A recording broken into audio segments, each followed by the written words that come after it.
अकेला जादो डर लौना तेजस्वी न डर लोगे त की करता बोल। अब यार जेडी पार्टी अकेले लड़तोगे अकेला जादो डर लौना तेजस्वी न डर लोगे अब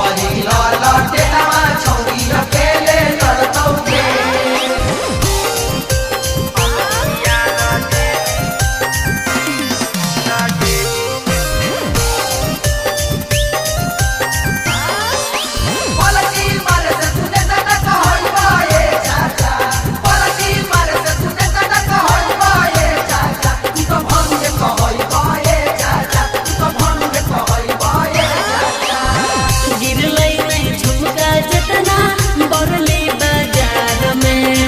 ओकरो से चाहते सरकार बदलल बिहार में राजद पार्टी हकौ सबसे बढ़िया गे केहू न पैतौ एकरा उखाड़ गे पलटू कुमार की कुर्सी छोड़े पड़तौ रे पलटू कुमार की कुर्सी छोड़े पड़तौ रे अकेला जादो डर लौना तेजस्वी न डर लोगे त की करता बोल। अब यार जेडी पार्टी अकेले लड़तोगे अकेला जादो डर लौना तेजस्वी न डर लोगे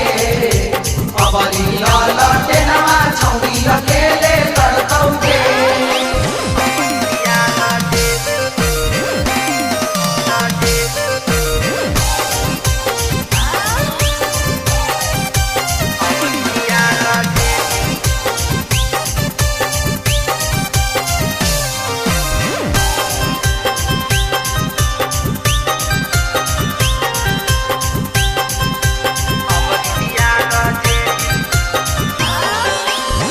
देवो है भाषण पलटू खाली बकर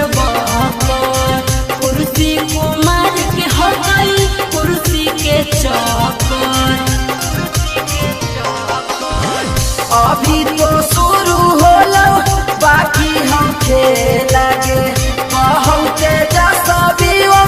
बड़का सया के लागे टूटल गोठो बंधन अबरी कब जुड़तौ रे टूटल गठबंधन अबरी कब जुड़तौ रे अकेला जादो डर लौना तेजस्वी न डर लोगे त की करता बोल। अब यार जेडी पार्टी अकेले